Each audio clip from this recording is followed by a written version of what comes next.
பிள்ளைகள் இந்த பரிசுத்த ஸ்தலத்தை கொண்டு வைத்த இந்த காணிக்கையை இந்த சமூகத்தை நாங்கள் வைக்கிறோம், ஜெபிக்கிறோம்.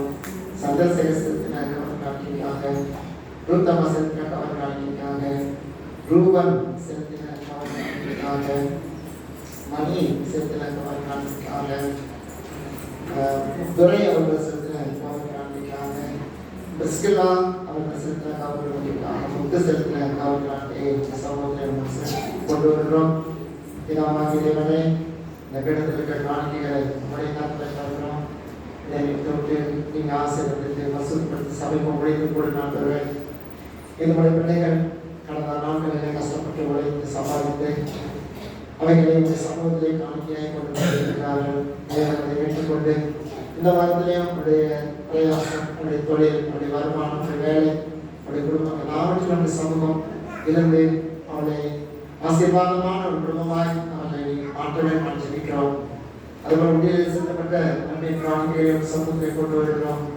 போன வாரம் முழுவதும் உங்களுடைய குடும்ப வாழ்க்கையை சமாதானமும் சந்தோஷமும் விடுதலையும் வீணான செலவுகளுக்கு இலக்கினை பாதுகாத்து இந்த நாளில் இந்த உண்மையிலே வந்து காணிக்கையை செலுத்தும்படியாக ஏற்படுத்தி கிருபை நினைத்து நன்றி செலுத்துகிறோம்.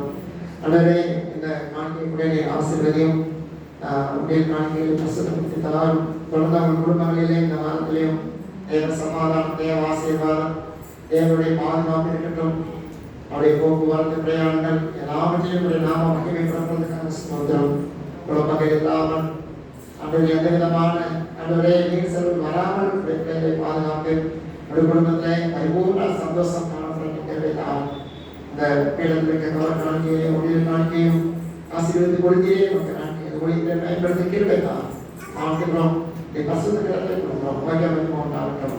இயேசு கிறிஸ்துவின் நாமத்தில் வேண்டி கொடுக்கிறோம். அதுக்கப்புறம் யாவரை இயேசு கிறிஸ்துவின் நாமத்தில் அன்பு வாழ்த்து நான் வரவேற்கிறேன். விசேஷமாக தாமத்தில் வந்த சுனத் நம்முடைய டீமை நான் வாழ்த்து வரவேற்கிறேன். அவர்கள் ஆராய்ச்சி தேவனுடைய வாசல் அவங்க கொடுப்பாங்க. ஆகவே ஜெபிக்கக்கூடியவருக்கும் ஆண்டவராகிய தேவன் நன்மை செய்வார். இஸ்ராயேலுக்குகள் இன்னைக்கு என்ன கேட்டீங்கன்னா தேவனுடைய வசனம் தான் கொடுப்பாங்க. கொடுத்த சாப்பாடு வந்து இங்கே பிரியாணி ரெடி பண்ணியிருக்காங்க. அது என்ன கேட்டீங்கன்னா எனக்கு 61வது வயது முடியுது. சரி, நாளைக்கு எனக்கு 62வது வயசு. அதனால் நான் இன்னைக்கு நைட்டு வந்து ஒரு ஊர் எங்கள் அக்கா ஊரில் இருக்காங்க பார்க்கணும். அதனால் நாளைக்கு எந்த விதமாக கிடையாது. அதனால் கேட்கவே பிரியாணி ரெடி பண்ணிட்டேன். சரி, அவர் கொஞ்சம் ஒரு ஐஸ்கிரீம் ஒன்று தருவாங்க. அதை வாங்கி சாப்பிட்டு சந்தோஷமாக இருக்காங்க.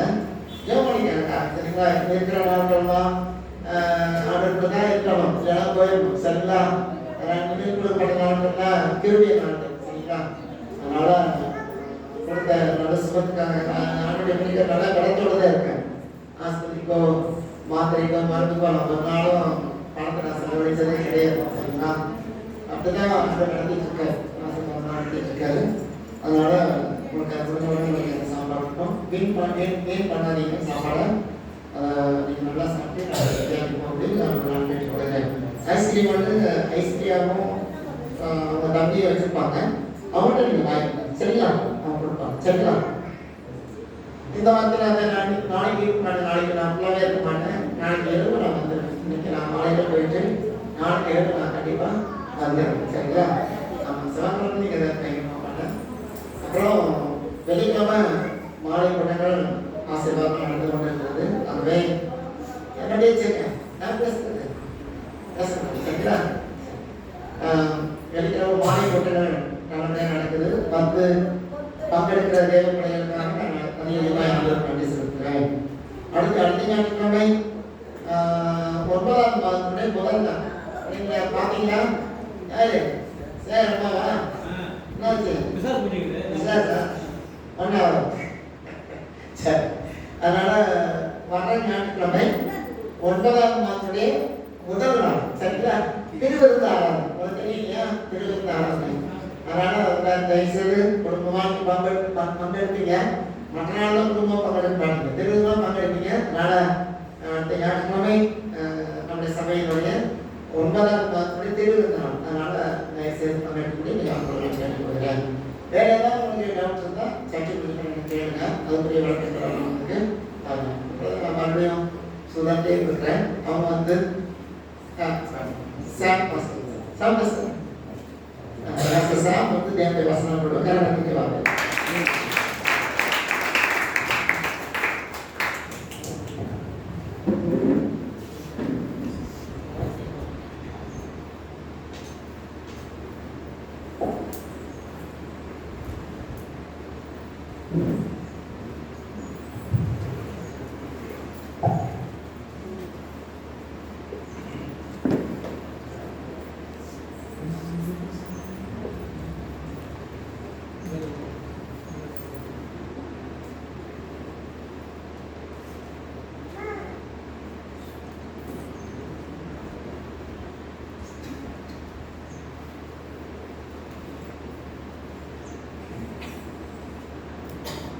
Praise the Lord.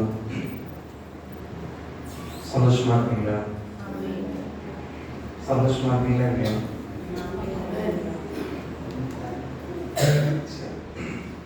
ஆண்டவர் நல்லவர் இல்லை? ஆண்டவர் நல்லவரா இருந்தா கடந்த வாரத்தில் இன்றைக்கு கொஞ்சம் எங்களுக்கு காலதாமதம் மன்னிக்கணும். காலையில் போன வாரம் கேரளாவில் ஊழியர் முடிச்சுட்டு அப்புறம் கேரளாவிலேருந்து நாகர்கோயில் வந்துட்டு நைட் பஸ்ஸு நாகர்கோயிலேருந்து காலையில் 5 மணிக்கு இங்கே வந்து சேர்ந்துருந்தோம். ஆனால் ஒரு பஸ் ஒரு 1 மணி நேரம் எடுத்தது லேட்டு. வர்றதுக்கு 6 மணிக்கு மேலே ஆகிடுச்சு. அதுக்கப்புறம் கிளம்பி இங்கே திருப்பி வர வேண்டியதாகிடுச்சு. அதனால் கொஞ்சம் லேட்டு மன்னிச்சுக்கோங்க. நம்ம கர்த்தருடைய வார்த்தைக்கு நம்ம செபித்து ஸ்தோத்திரம். ஆண்டவரே ஸ்தோத்திரம். அப்பா ஆண்டவரே நீ நல்லவர், நீ நல்லவர் ஆண்டவரே. அப்பா நீங்கள் எங்களுடைய வாழ்க்கையில் போதுமானவராக இருக்கிறீர், எல்லாவற்றிற்கும் எல்லாமுமாய் இருக்கிறீர். அப்பா நாங்கள் உங்களுக்கு நன்றி செலுத்துகிறோம். அப்பா இந்த உயிர்த்தெழுந்த நாளில் உடைய சமூகத்தில் வந்து இருக்கிறோம். நீர் எங்களோடு பேசின ஆண்டவரே. அப்பா உடைய வார்த்தை எங்களுடைய வாழ்க்கையில ஆண்டவரே நல்ல நிலத்தில் விதைக்கப்பட்ட விதைகளை போல ஆண்டவரே 30, 60, 100 கனி கொடுக்க எங்களுக்கு உதவி செய்யும் ஆண்டவரே. அப்பா அதை நாங்கள் சரியாக ஏற்றுக்கொண்டு எங்கள் வாழ்க்கையில நாங்கள் அதை அப்படியே கேட்டு அதன்படி நடக்க எங்களுக்கு உதவி செய்யுங்க. அப்பா சொல்றாண்டவரே இந்த நேரத்தில் அடியனையும் தாழ்த்தி வெறுமையாக்கி உடைய சமூகத்தில் ஒப்பு கொடுக்க ஆண்டவரே. அப்பா நீங்க பேசுங்க. ஒரு வார்த்தையும் நான் சுயமாய் பேசாதபடி ஆண்டவருடைய வார்த்தையை மாத்திரம் பேச ஆண்டவர் நீ பேசணும்னு நினைக்கிறத மாத்திரம் பேசி ஆண்டவர் முடிக்கு உதவி செய்ய நான் ஆண்டவரே என்னை மறைத்து நீ வெளிப்படும்படியாக சொல்லிக்கிறேன். நீங்க பொறுப்பெடுத்துக் கொள்ளுங்க. நீ இயேசு கிறிஸ்து நாமத்தில் சொல்லிக்கிறோம். ஜீவன் நல்ல பிதாவே. ஆமென்.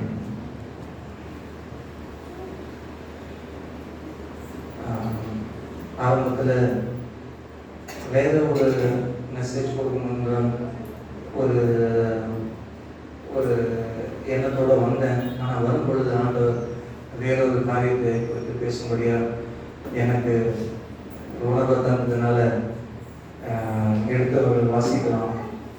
ஏசாயா தீர்க்கதரிசன புஸ்தகம் 43வது அதிகாரம் 18, 19 வாசிக்கலாம். முந்தினவைகளை நினைக்க வேண்டாம், பூர்வமானவைகளை சிந்திக்க வேண்டாம். இதோ நான் புதிய காரியத்தை செய்கிறேன், அது இப்பொழுதே அது தோன்றும், நீங்கள் அதை அறியீர்களா? நான் வனாந்தரத்திலே வழியையும்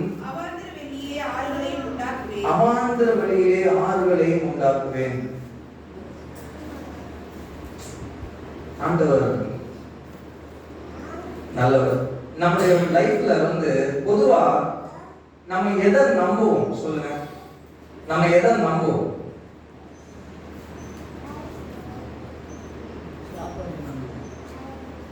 நம்ம சரி ஒண்ணும் இல்லை. இப்போ கவர்மெண்ட்ல ஒரு ஆர்டர் கொடுக்குறாங்க. என்ன சொல்றாங்க? 1000 ரூபாய் பெண்களுக்கு கொடுக்குறோம்னு சொல்றோம். நம்புவோமா நம்ப மாட்டோமா? நம்புவோம்ல. ஏன் நம்புவோம்? சொல்றாங்கல்ல, கவர்மெண்ட் சொன்னாங்க. சரி, திடீர்னு பார்த்தா ரோட்ல போற ஒரு வழிபோக்கர் அவர் நீங்க மாசம் மாசம் என் வீட்டுக்கு ஒரு 1000 ரூபாய் வாங்கிட்டு போங்க அப்படின்னு சொன்னா என்ன பண்ணுவீங்க? ஏன்? இப்ப சொல்றது யாருன்றது தான் இம்பார்ட்டன்ட் இல்ல. நம்ம லைஃப்ல நம்மளோட லைஃப்ல பேசுற வார்த்தை யார் பேசுறா அதை வச்சுதான் நம்ம அதை நம்புறதா வேணாமான்னு டிசைட் பண்ணுவோம். கரெக்டா? நம்மளோட லைஃப்ல ஆண்டவர் நிறைய வாக்குத்தத்தங்கள் சொல்லியிருப்பார். நான் இதை செய்யறேன், நான் இதை பண்ற நம்ம வாழ்க்கையில இதை நான் மாத்துவேன், இதெல்லாம் சரியாயிடும் அப்படின்னு சொல்லும்போது நம்ம நிறைய நேரங்கள் அதை நம்புறது இல்லை. ஒரு சில நேரத்துல நமக்கு பிராக்டிக்கலா இது நடக்குமா அப்படின்றது. ஏன்னா திடீர்னு பாருங்க, இல்ல ஒரு ஃபார் எக்ஸாம்பிள் ஆண்டவர் உங்ககிட்ட நீ 10வது கூட படிக்கல, ஆனா அவங்க எப்படியாவது கலெக்டர் ஆகிடுவேன் அப்படின்னு சொன்னா நம்புவோம். இது நம்ம 10வது கூட படிக்கலாமா, நான் அவனை கலெக்டர் ஆகுவேன்னு சொல்றாரு. சரி, ஆனா பாருங்க, யோசிப்பு என்ன படிச்சான்னு தெரியாது, ஆனா ஆண்டவர் அவனை பிரசிடென்டா மாத்திட்டாரு. என்ன சரி, ஆண்டவர் சொன்னா செய்யக்கூடிய வல்லங்கள். இப்ப பிரச்சனை என்னன்னா, நமக்கு அது நடக்கும்ன்றதுக்கு பாசிபிலிட்டி இருந்துச்சுன்னா நாம நம்புவோம். இப்ப ஆண்டவர் என்ன சொல்றாரு, இதோ நான் புதிய காரியத்தை செய்கிறேன், அது இப்பொழுதே தோன்றும், நீங்கள் அதை அறியீர்களா? நான் வனாந்தரத்திலே வழியையும் அவாந்தர வழியிலே ஆறுகளையும் உண்டாக்குவேன் அப்படின்றாரு. நமக்கு இவர் பாருங்க, சரி ஏதோ ஒரு ஆறு ஒன்று இருக்கு பாருங்க, அது காஞ்சி போய் கிடக்குது. ஆண்டவர் இந்த இடத்துல மறுபடியும் தண்ணீர் ஓடும் அப்படின்னு சொன்னா நம்ம என்ன பண்ணுவோம்? நம்ம எனக்கு ஏற்கனவே தண்ணி ஓடி இருக்கு, பாதை இருக்கு. ஆனா ஆண்டவர் சொல்றாரு, வனாந்தரத்துல வழி, அவாந்தர வழியில ஆறுகளை உண்டாகும்.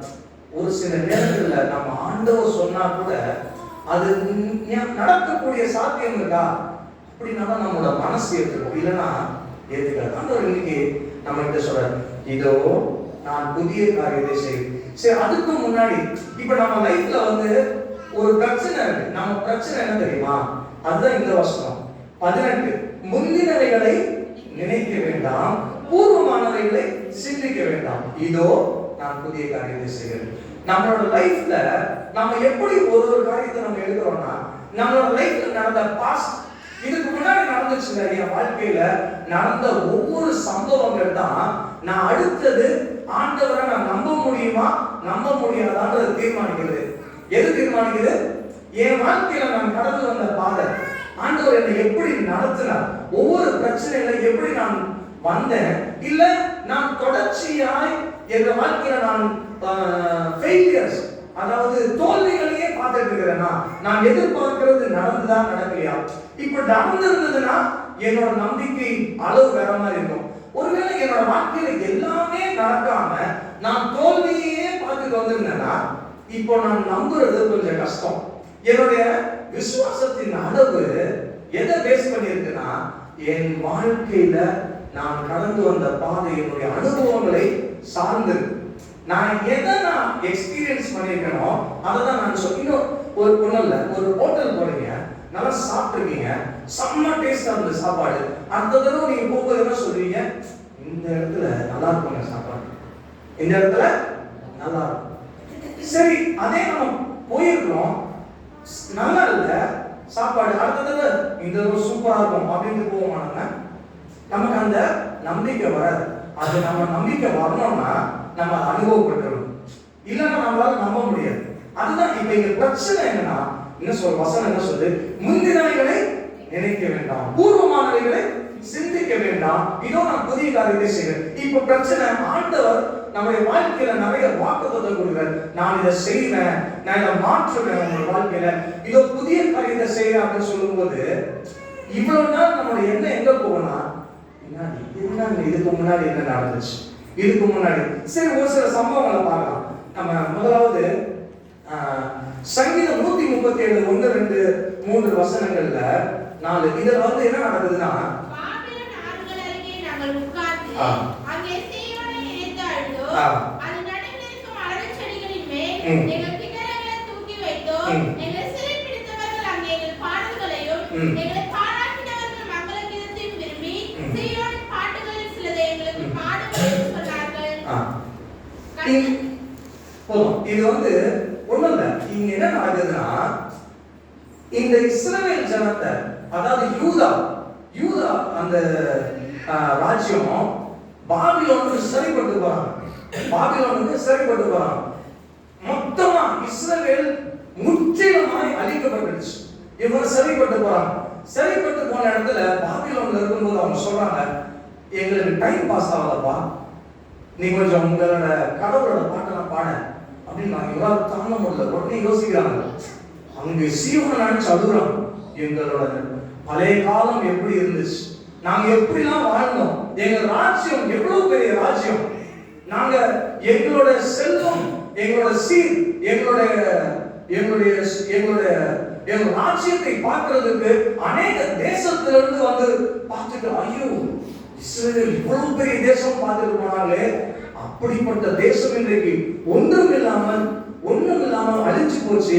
ஆனா இங்க எங்க கடவுளோட பாட்டை சும்மா டைம் பாஸ் ஆகல பாட்டுன்னு சொல்றேன்.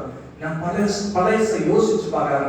நம்முடைய வாழ்க்கையில ஒருவேளை நமக்கு பிரச்சனை, நம்ம ஒரு நல்ல நிலைமையில இருந்திருப்போம். திடீர்னு நம்மளோட பிரச்சனை நமக்கு ஒரு சில காரணங்கள் மூலமா என்னோட வாழ்க்கை ரொம்ப கீழ் மட்டத்துக்கு போயிருந்துச்சுன்னா நம்ம என்ன நினைப்போம்?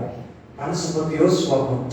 எப்படிலாம் இருந்தோம்ல, ஐயோ நமக்கு அப்படிலாம் இடம் இருந்துச்சுல்ல, அந்த இடம் இப்ப இருந்தா எப்படி இருக்கும், நம்ம அப்பா அம்மா நம்ம தாத்தா பாட்டி இதெல்லாம் கொடுக்காம இருந்தா நம்ம எப்படி இருந்திருப்போம், மனசை பத்தி யோசிச்சு பார்ப்போம். சரி, இதெல்லாம் இருந்ததுன்னா என் லைஃப் எப்படி இருக்கும், இதெல்லாம் இருந்தா நான் எப்படி. யோபும் அதே மாதிரிதான் சொல்றான். என்ன சொல்றான்? யோபு 29 1 2 3 4 5 6 வசனங்களை வாசிச்சோம்னா அவன் சொல்றான், தன் பிரசங்க வாக்கியத்தை தொடர்ந்து சொன்னது, சென்று போன பாட்டங்களிலும் தேவன் என்னை காப்பாற்றி வந்த நாட்களிலும் எனக்கு உண்டாயிருந்த சீர் இப்போது நலமா இருக்கும். அவன் யோசிக்கிறான், சரி நான் என் லைஃப் எப்படி இருந்துச்சுப்பா, என் லைஃப் பயங்கரமா இருந்துச்சு. சென்று போன மாதங்களை யோசிக்கிறான், அந்த செல்வ சீரை யோசிக்கிறான், என்ன மாதிரியான ஒரு லைஃப் ஸ்டைல். அவனை சொல்றாங்க, கிழக்கத்தி புத்திரர்ல அவனை போல செல்வந்தன் யாருமே இல்லை. இன்னொன்னு சொன்னா, அந்த கணக்குகள் எடுத்து பார்த்தா இன்னைக்கு சொல்லணும்னா உலகத்துல டாப் 10 கோடீஸ்வரனோட கம்பேர் பண்ணலாம். அவ்வளவு பெரிய ஆளாம். சோ இப்ப என்ன சொல்ல வரேன்னா, பழைய காரியங்களை பத்தி யோசிக்கிறான். எப்படி இருந்தோம் நம்ம, அப்ப பழைய நினைவுகள் போது.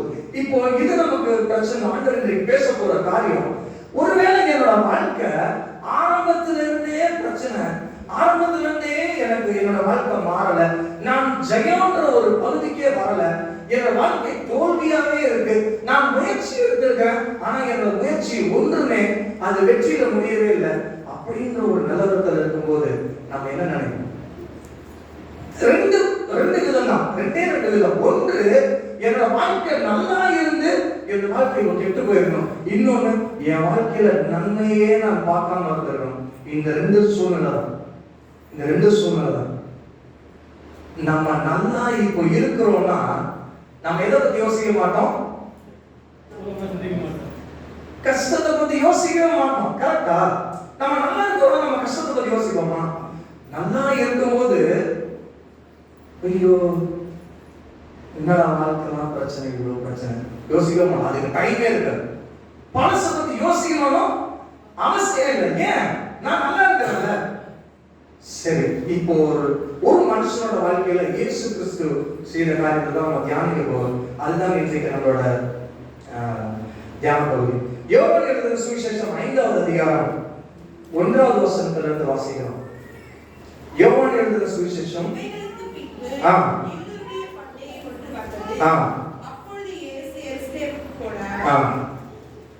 எபிரேய பாஷையிலே பெதஸ்தா என்னப்பட்ட ஒரு எருசலேமில் ஆட்டு வாசல் அருகே இருக்கிறது. அதற்கு 5 பட்டணங்கள் உண்டு. அவைகளிலே குருடர், சப்பானிகள், சூம்பின உருப்புடையவர்கள், வியாதிக்காரர், அநேகர் படுத்திருந்து தண்ணீர் எப்பொழுது கடலும் என்று காத்துக் கொண்டிருப்பார்கள். ஏனெனில் சில சமயங்களிலே தேவதூதன் ஒருவன் அந்த குளத்தில் இறங்கி தண்ணீரை கலக்குவான். சரி, தண்ணீரில் கலங்கின பின்பு யார் முந்தி அங்கு இறங்குவானோ அவன் எப்பேற்பட்ட வியாதிஸ்தனாய் இருந்தாலும் சொஸ்தமாவான். 38 வருஷமாய் வியாதி கொண்டிருந்த ஒரு மனுஷன் அங்கே இருந்தான். படுத்திருந்த அவனை இயேசு கண்டு அவன் வெகு காலமாய் வியாதிஸ்தன் என்று அறிந்து அவனை நோக்கி போதும், அவ்வளவுதான். இன்றைக்கு ஆண்டவர் நம்மோடு பேச போகிற வார்த்தை இதுதான். சரி, கொஞ்சம் நம்ம அந்த பேக்ரவுண்ட பார்க்கலாம்.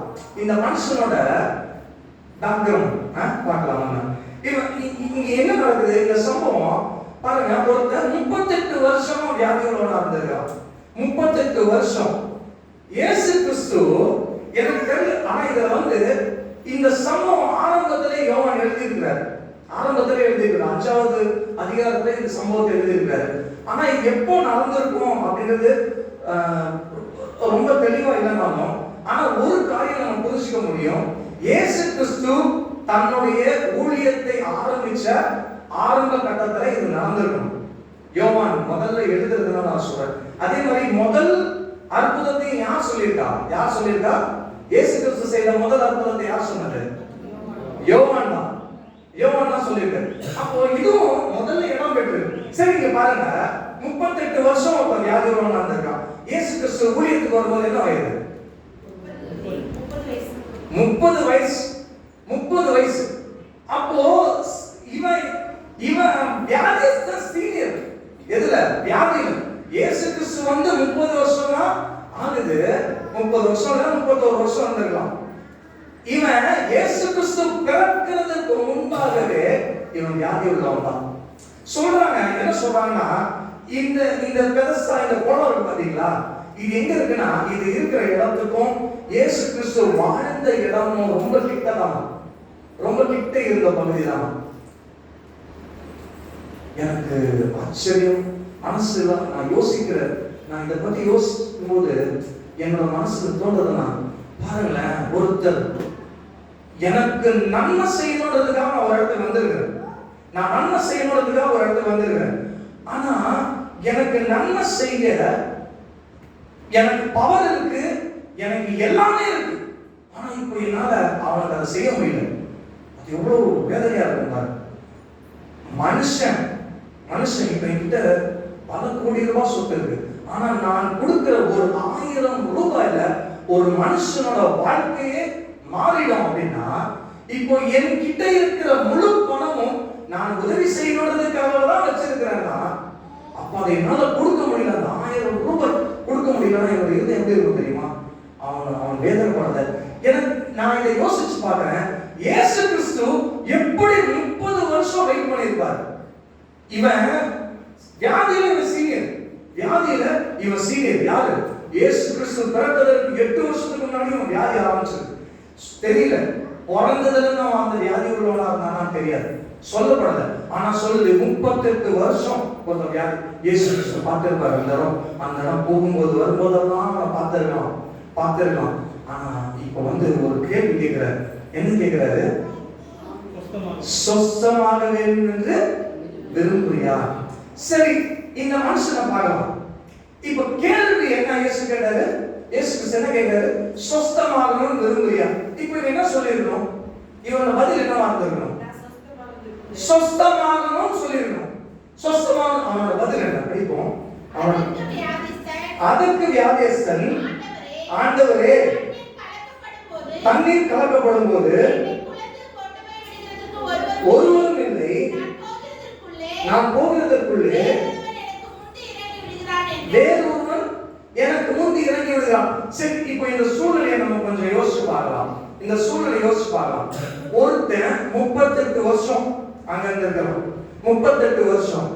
சரி, இவன் கூட எத்தனை பேர் வியாதியஸ்தனா வந்திருப்பாங்கல்ல? எவ்வளவு பேர் வியாதியஸ்தனா வந்திருப்பாங்க? சரி, இவன் குடும்பத்தார் எங்க போனான்? இவனோட குடும்பத்தார் இவன் அனாதையா இருந்திருப்பானா? ஒருவேளை இவனை பார்த்து பார்த்து இவன் இவனால ஒன்றும் பண்ண முடியாது அப்படின்னு சொல்லி விட்டுட்டு கூட போயிருந்திருக்கணும். ஆனா உங்களுக்கு தெரியும், அவனுக்கு உதவி செய்யறதுக்கு ஆள் இல்லை. சரி, அவன் பெற்றோர்களோ இல்ல அவன் கூட பிறந்தவங்களோ அவன் சொந்தக்காரர்களோ அவனுக்கு உதவி செய்வதற்கு தயாரா இல்லை. சரி, அதை விட்டுலாம். இப்போ நீங்க யோசிச்சு பாருங்க, அங்க வந்திருக்கிற எல்லாருமே எதுக்கு வராங்க? சுகம் பெருசா எதுக்கு வராங்க? சுகமாகணும்னா வராங்க. எப்படியாவது சுகத்தை வாங்கிட்டு போயிடணும். அங்க இருக்கிறவங்களுக்கு, நல்லா இருக்கிறவங்களுக்கு அங்க வேலை இல்லை. ஏன் அங்க எதுக்கு வராங்க? சுகம், வியாதி இருந்தா வராங்க. கண்ணு தெரியல, காது கேட்கல, இதெல்லாம் பிரச்சனையா தான் வராங்க. சரிங்க, அவன் சொல்றானே இங்க வருவாங்கப்பா, சுகமாவாங்க, போயிடுவாங்க. ஆனா என்ன கொண்டு போய் விடுறதுக்கு ஆள் இல்லை. அப்ப பிரச்சனை இவனோட சூழ்நிலையை பார்த்தா இவனை யாராவது ஹெல்ப் பண்ணாதான் இவனுக்கு அந்த சுகத்தை வாங்க முடியும். அதாவது இவனை கொண்டு போய் அங்க விட்டா மட்டும்தான் இவனுக்கு சுகம் கிடைக்கும். அப்போ இவனால தன்னால முயற்சி பண்ணி போக முடியாது. அதுதான் இவனோட நிலவு. ஆக்சுவலா இவனால இங்க வசனம் தெளிவா சொல்லுது, நான் போகிறதற்கு முன்பாகவே ஒருவன் இறங்கி விடுறான். அப்படின்னா என்னன்னா, ஒருத்தருக்கு கூட இவனுக்கு உதவி செய்யணும்ன்ற எண்ணம் வரவே இல்லை. ஒருத்தருக்கு கூட இவனுக்கு உதவி செய்யணும்ன்ற எண்ணம் வரல. சரி, மற்றவங்க வியாதியா இருக்கும்போது, இப்ப எனக்கே பிரச்சனைப்பா, எனக்கே லட்சம் கடன் இருக்கு. இப்ப நான் ஒருத்தர் கிட்ட போய் கேட்பேனா, உனக்கு ஏதாவது உதவி வேணுமாப்பா கேட்பேனா? நம்ம கேட்போமா மாட்டோமா? கேட்க மாட்டோம், கேட்க வேண்டாம். சரி, இப்போ உங்களோட பிரச்சனை முடிஞ்சிருச்சு. எது முடிஞ்சிருச்சு? உங்களோட கடன் தீர்ந்துச்சு. இப்போ நீங்க யோசிப்பீங்களா, சரி இந்த மனுஷனோட பிரச்சனை என்னப்பா, கடன் என்னப்பா, எதனா உதவி செய்யணுமா? கேட்கலாம்ல, கேட்கலாமா வேணாமா? எனக்கு வந்துச்சு, நான் ஒரு பிரச்சனையோட ஒரு இடத்துக்கு போனேன், எனக்கு பிரச்சனை தீர்ந்துச்சு. இப்ப என் கண்ணு முன்னாடி ஒருத்தன் கஷ்டப்படுறான், பல வருஷமா கஷ்டப்படுறான், என்னை விட சீனியரான. அப்போ யாருக்காவது ஒருத்தருக்காவது தோணிருக்க கூடாதா?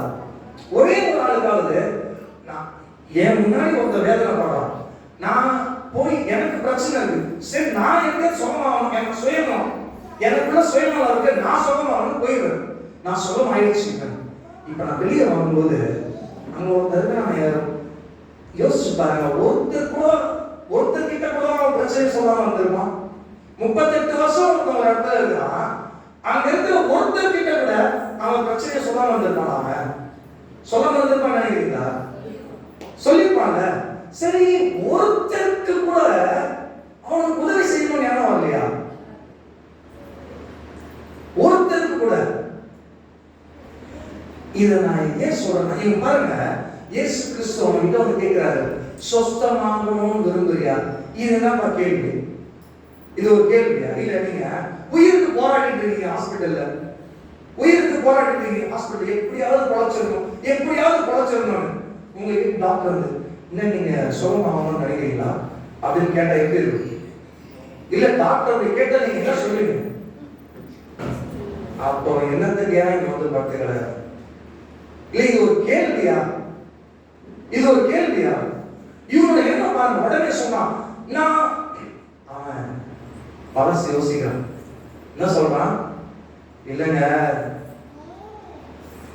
எனக்கு தெரியல, அவனுடைய இருதயம் எதை கேட்குதுன்னு தெரியல. அவன் சொல்றான், உடனே அவன் வாய்க்கு வந்து சொன்னது என்னது? ஆரம்பத்திலிருந்து வாசிப்போம்.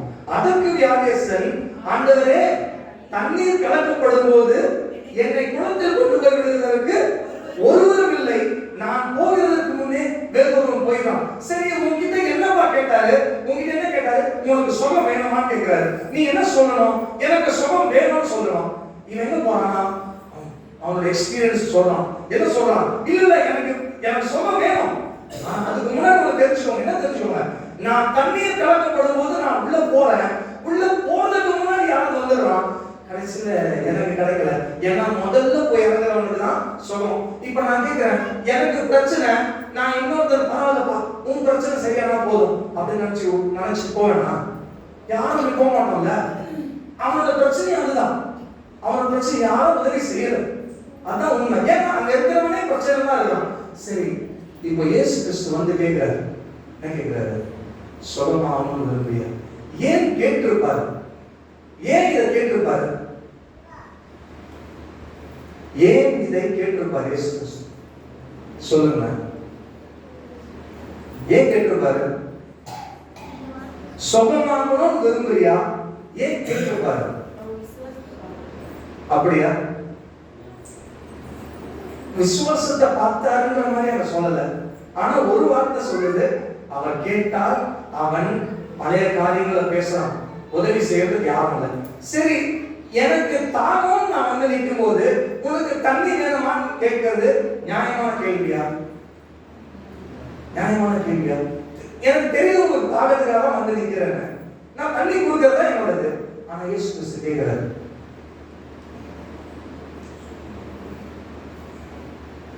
எனக்கு தெரியல, ஆனா ஒரு விஷயம் என்னால புரிஞ்சுக்க முடியுது.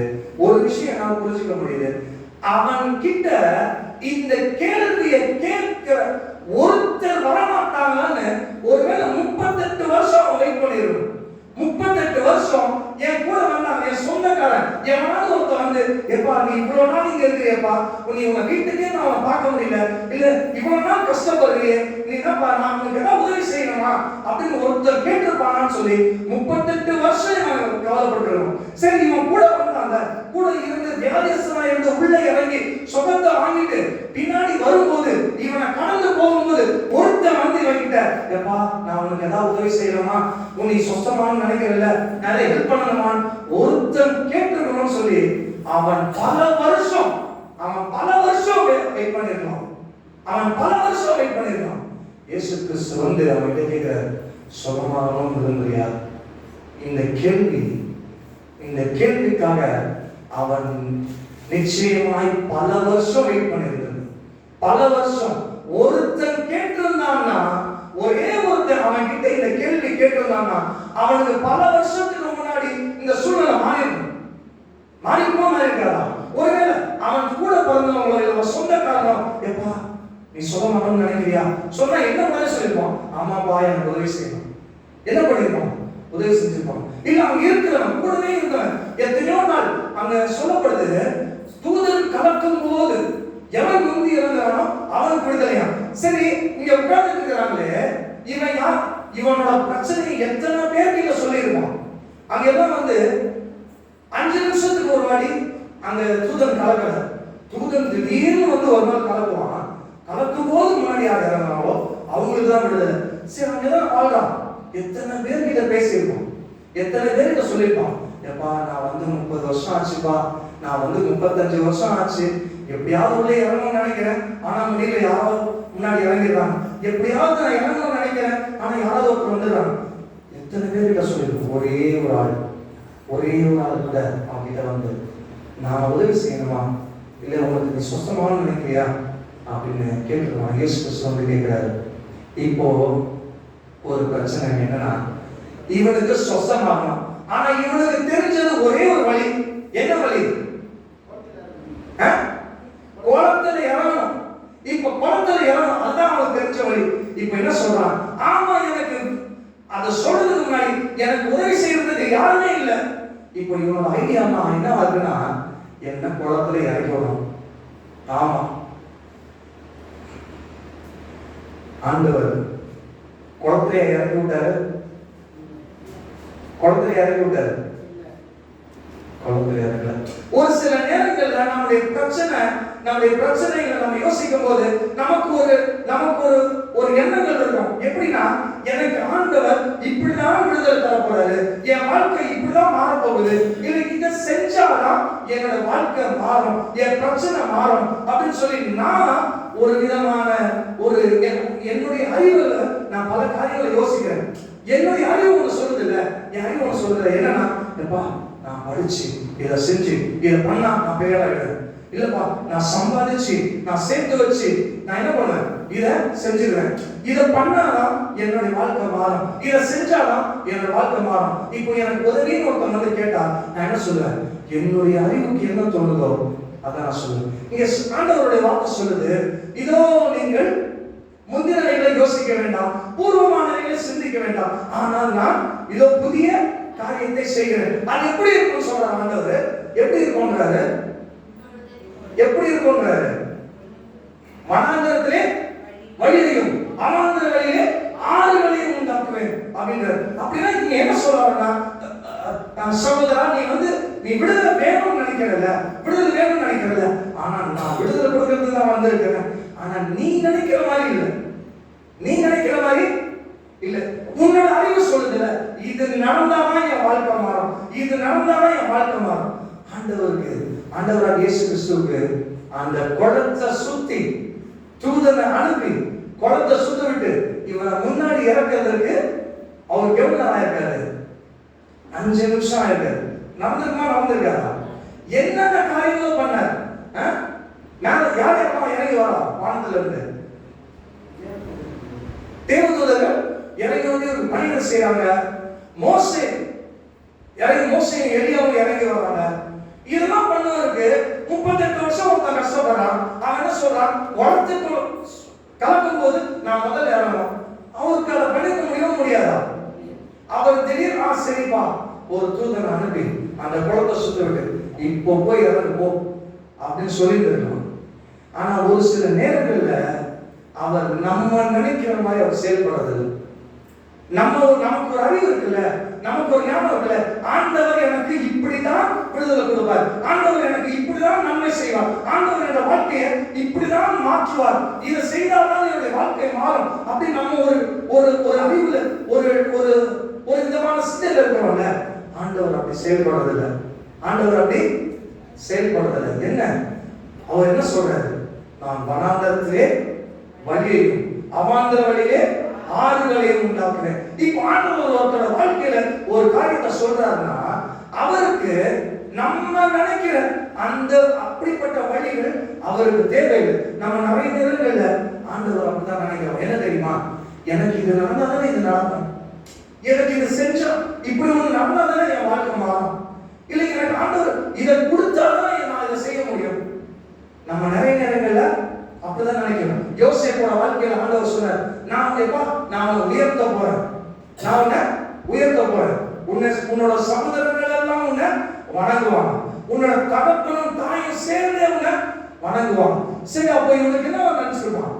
சரி, ஏதோ ஒரு விதத்தை ஆண்டவர் உயர்த்த போறார் அவனுக்கு தோணிருக்கும். ஆனா ஆண்டவர் யாருமே எதிர்பார்க்கல. இப்படி மாறுமாப்பா, இப்படி கூட நடக்குமா? யாருமே எதிர்பார்க்கல. அவன் கூட நினைச்சு பார்த்திருக்க மாட்டான். அவன் எப்போ தெரியுமா சொல்றான்? அவன் எகிப்தின் சாம்ராஜ்யத்துல அந்த பிரசிடென்ட், அந்த அதிபதி, அந்த பதவியில் இருக்கும்போது அவனோட சகோதரர்கள் வரான். அப்பதான் யோசிக்கிறான், என்ன நீ பண்ணது எனக்கு கெடுதல் செய்யணும்னு நினைச்ச, ஆனா அது நல்லதுக்குதான். ஆண்டவர் என்னை இங்க வந்து உயர்த்தி இந்த பதவியில வைக்கணுன்றதுக்காக தான் உங்களை இப்படி செய்ய வச்சிருக்கிறார், அனுமதிச்சிருக்கிறார். நம்ம நிறைய நேரங்களில் நினைக்கிறோம், என்ன ஆண்டவர் இப்படிதான் நடத்தணும், ஆண்டவர் இப்படிதான் செய்யணும். அப்படி நம்ம நினைக்கிற விதத்துல அந்த காரியங்கள் நடக்கலைன்னா நம்ம என்ன நினைக்கிறோம்?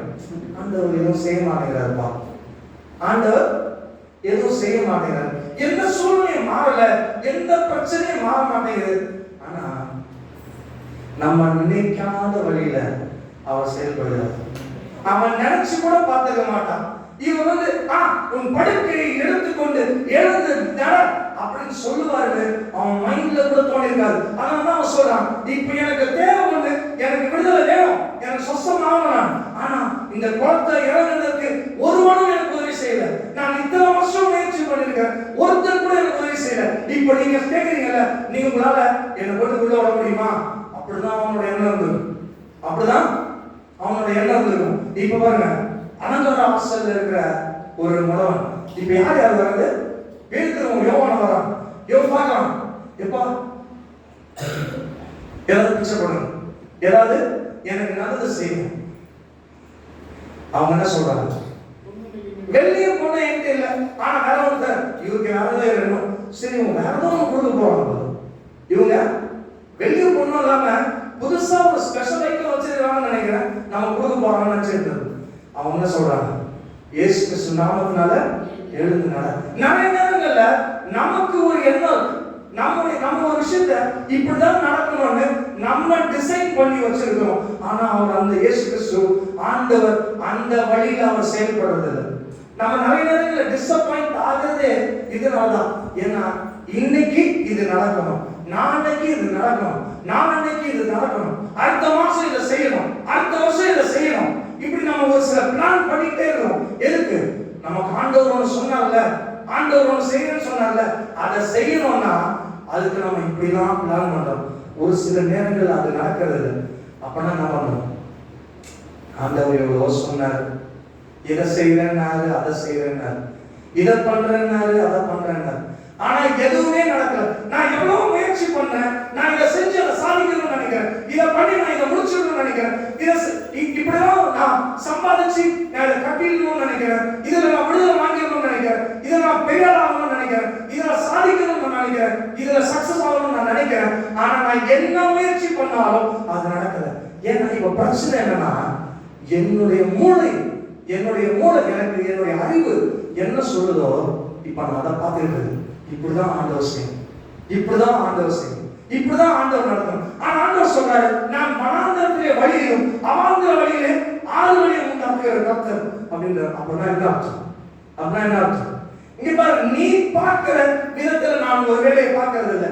நீ நினைக்கிற, நீ இப்படிதான் இதை செய்யணும்னு நினைக்கிறல, அது என்னுடைய ஞானத்துக்கும் என்னுடைய அறிவுக்கும் அது கொஞ்சம் கூட எட்டாதவைகள். நீ உன்னுடைய எண்ணங்களில் தோன்றாததை நான் செய்கிற கர்த்தர். இப்போ நமக்கு ஆண்டவர் அநேக வாக்குத்தத்தங்களை கொடுத்திருக்கார், அநேக வாக்குத்தத்தங்களை கொடுத்திருக்கார். நம்ம நிறைய நேரங்களில் நம்ம முயற்சி பண்ணி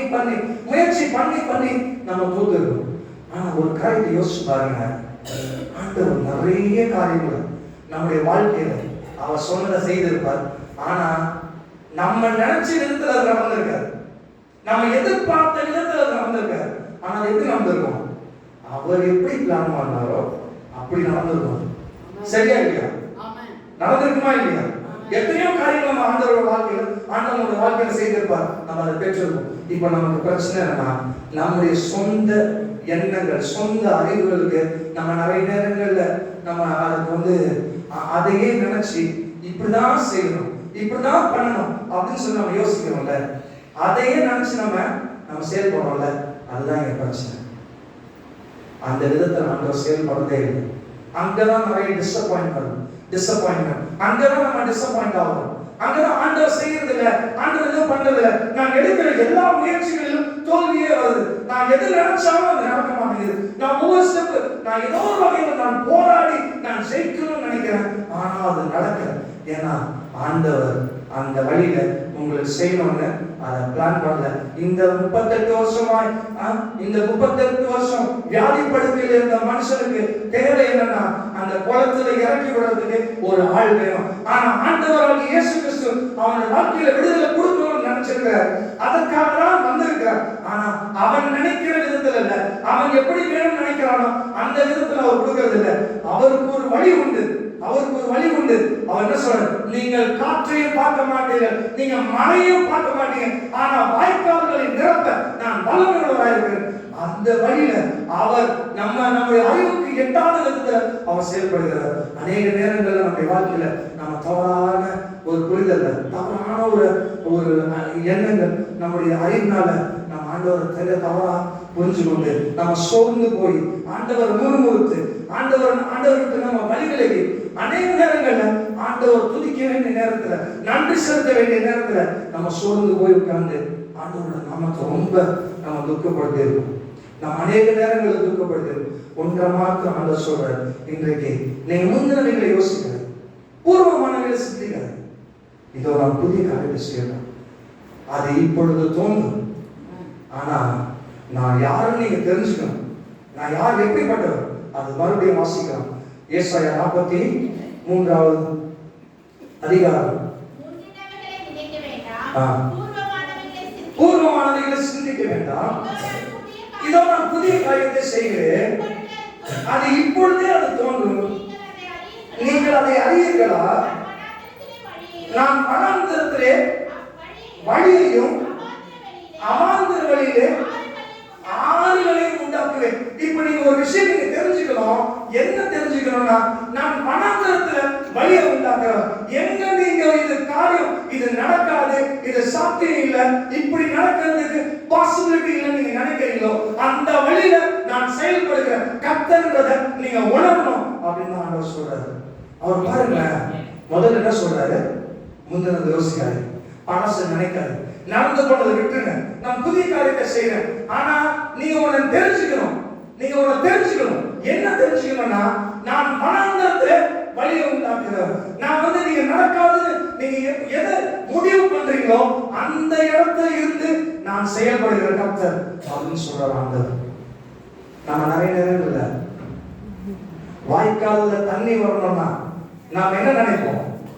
மழை பெய்யும். மழை பெய்ஞ்சாதான் வாய்க்கால்ல தண்ணி வரும். ஆனா ஆண்டவர் சொல்றாரு, நீங்க காத்தையும் பார்க்க மாட்டீங்க, மழையையும் பார்க்க மாட்டீங்க, ஆனா வாய்க்கால்கள் நிரப்பப்படும். ஒருவேளை ஆண்டவர் உங்களுடைய வாழ்க்கையில நான் இதை செய்வேன் அப்படின்னு உங்களோட வாழ்க்கையில சொல்லியிருந்தாருன்னா, இப்போ ஒரு காரியத்தை நான் மாத்திரம் நீங்க செஞ்சீங்க. நீங்க ஒரு வழியை முடிவு பண்ணி வச்சிருக்கீங்கல்ல, இப்படிதான் ஆண்டவர் செய்யணும், இப்படிதான் ஆண்டவர் நடத்தணும், நான் முயற்சி பண்றேன், இதுலதான் ஆண்டவர் இதுலதான் ஆண்டவர் ஜெயித்து தரணும். ஒருவேளை அப்படி நீங்க ஆண்டவர் ஒரு ஒரு ஒரு வட்டத்துக்குள்ள வச்சிருந்தீங்கன்னா, அந்த வட்டத்தை நீங்க மாத்தி போடுங்க. ஏன்னா நம்முடைய எண்ணங்கள் அவருடைய எண்ணங்கள் இல்லை, நம்முடைய சிந்தைகள் அவருடைய சிந்தைகள் இல்லை, நம்முடைய புத்திக்கு எட்டாதவைகளை, நம்முடைய அறிவுக்கு எட்டாதவைகளை அவர் செய்கிறார். அதனால அந்த வட்டத்திலிருந்து நீங்க அவர் வெளியே எடுத்து வச்சு, ஆண்டவரே நீங்க சொன்னீங்க, ஆனா நீங்க அதை செய்தீங்கன்னு சொல்லி அந்த குருட்டுத்தனமான ஒரு நம்பிக்கை, குருட்டுத்தனமான ஒரு விசுவாசம். அதனால்தான் விசுவாசத்தை பத்தி என்ன சொல்ற எபிரேயர் எழுதின புஸ்தகம் 11வது அதிகாரத்துல என்ன சொல்றாரு? விசுவாசமானது நம்பப்படுவவைகளில் உறுதியும் காணப்படாதவைகளில் நிச்சயமா இருக்கு. நீங்க நம்புறத செய்யறதுக்குன்னா, நீங்க ஒரு விஷயத்தை பார்த்து இது நம்பப்படுறது, ஆமா இப்படி நடக்க இது சாத்தியம் இருக்கு நீங்க நினைச்சு ஒரு விஷயத்தை செய்றீங்கன்னா அதுல விசுவாசம் இல்லை. நீங்க நம்பப்படுகிறவைகளில் உறுதியும் காணப்படாதவைகள், நீங்க பார்க்காத ஒரு விஷயத்தை நீங்க நம்புறீங்கல்ல, ஆண்டவர் இதை செய்ய போறார்.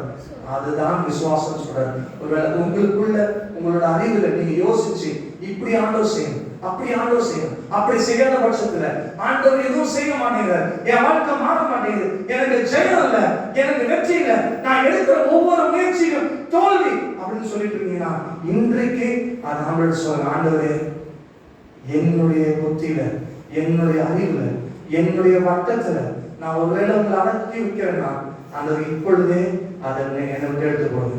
நீங்க சொன்ன வார்த்தையை மாத்திரம் நான் நம்பி, நீங்க சொல்ற அந்த வார்த்தையை மாத்திரம் நான் விசுவாசிச்சு என்னுடைய வாழ்க்கையை நான் தொடங்க, உங்களுடைய நீங்க வாக்குத்தத்தமானதை நான் பெற்றுக்கொள்ள எனக்கு உதவி செய்யுங்கன்னு சொல்லி நாம கேட்போம். கர்த்தர் இந்த வார்த்தையை ஆசீர்வதிப்பார்.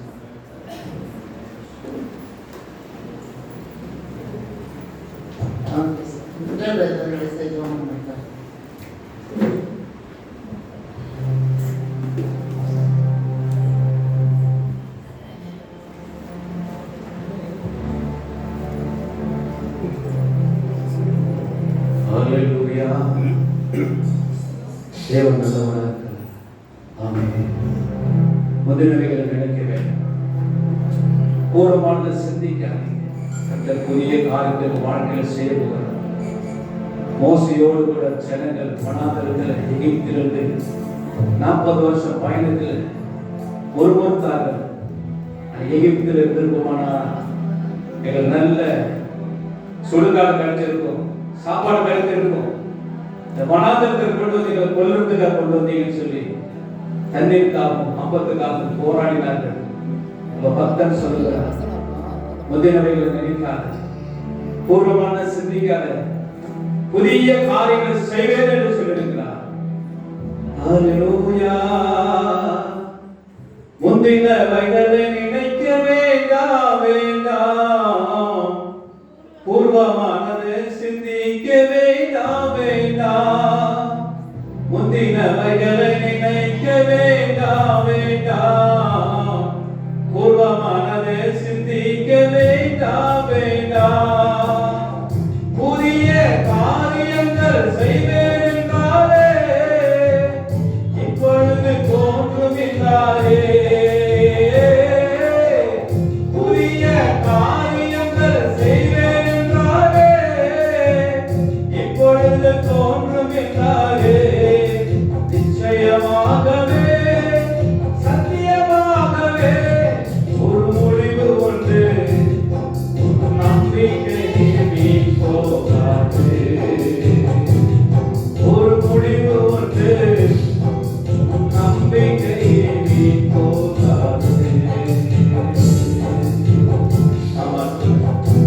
நாளில் கூட ஒரு நல்ல செய்தி அருமையான அன்பு சகோதரர் நம்ம மத்தியில கொண்டு வந்திருக்காரு. நன்றி சொல்லுவோம்.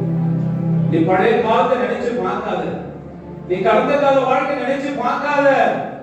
நீ ஆண்டவர்கள் வந்துட்ட உன் கடந்து போன காலங்களை நினைச்சு நீ கலங்கி கொண்டு இருக்கிறையா? எதை நினைச்சு நீ கலங்கி கொண்டு இருக்கிற? எதை நினைச்சு ஏங்கி கொண்டு இருக்கிற? விட்டுடு. நீ குளத்துக்கிட்ட வந்துட்ட. குளத்தை கலக்கும் போது யார் உன்னை கொண்டு போய் விடுவான்னு நினைக்காது. இந்த தேவ சமூகத்தை அந்த குளம் தேவனோட ஊழியக்கார கலக்கும் போது உன்னை ஒப்புக்கொடு. உன்னை ஒப்பு கொடுத்து நான் குணமடைஞ்சிருவேன். உனக்கு எப்பேற்பட்ட வியாதியா இருந்தாலும் சரி, எப்பேற்பட்ட பிரச்சனையா இருந்தாலும் சரி, தேவ அற்புதம் வந்த பிறகு இன்னும் ஏன் கலங்கி கொண்டு இருக்கிறேன்? ஏன் இன்னும் நீ வேதனைப்பட்டு கொண்டு இருக்கிற?